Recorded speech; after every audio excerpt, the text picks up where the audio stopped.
Hello everyone. In this video, I am going to talk about acidity or acid reflux. If we have acidity, we immediately go to the pharmacy, get some analgesic tablets, soda drinks or mint-based drinks and suppress it. But what we should do actually?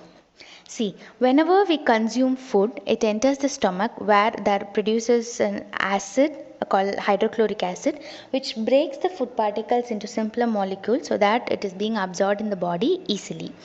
If this stomach acid enters into esophagus, that is called acidity or acid reflux. Okay, so what is esophagus? In this picture, you can see our digestive system, and there is a muscular tube like part which connects our mouth and stomach. This muscular tube is called as esophagus or food pipe. And if the acid in the stomach enters this muscular tube, that is the food pipe or esophagus, we get the burning sensation. And at times we also get burping. You might have seen certain people, even if they drink a water, they'll get a lot of burps. It is because of this acidity or acid reflux. That is, the acid comes back in an opposite direction, causing an acid taste or acid smell in your stomach because of the food which you have consumed few minutes back or hours back. So this is called acidity or acid reflux.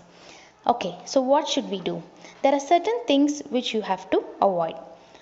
First one is don't overeat. Always have a small meals, and larger meals can increase your acid content, in turn increasing your acidity. 2. Reduce abdominal fat, the fat which surrounds your stomach. This fat actually pressurizes your stomach muscle, causing your acid to enter into your esophagus, again causing your burning sensation. So it is always better to reduce your abdominal fat. 3. Avoid caffeine, coffee related drinks. 4. Avoid soda or carbonated beverages. 5. Consumption of raw onions or mint can be an irritant to your stomach, causing increased acidity. Raw onions are common for all acidity patients, but mint, it depends on individual. You can just make a test, like if you are consuming mint, if it causes you acidity, then you have to avoid it.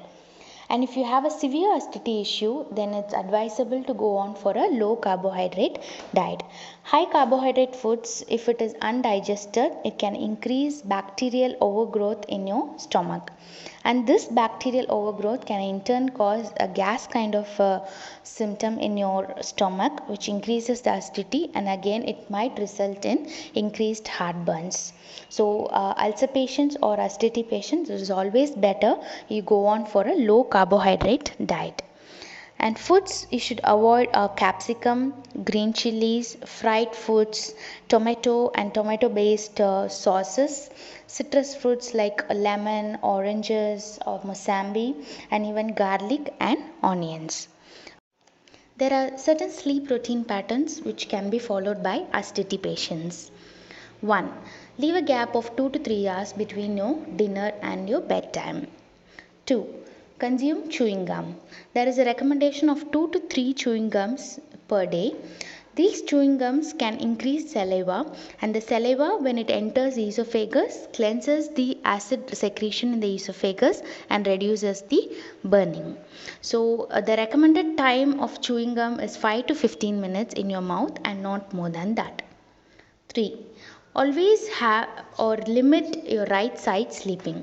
If you are a severe acidity patient or ulcer patient, then it is always better to limit your right side sleeping, because when you take up the anatomy of the stomach, the opening of the stomach is on the right side. So whenever you sleep on the right side, there can be a chances of your acid to enter into your esophagus, causing you sleep discomfort. So either limit your sleeping on your right side or leave a gap of 2 to 3 hours. So do follow the tips and also avoid the foods which have been mentioned and have a healthy life. Thank you.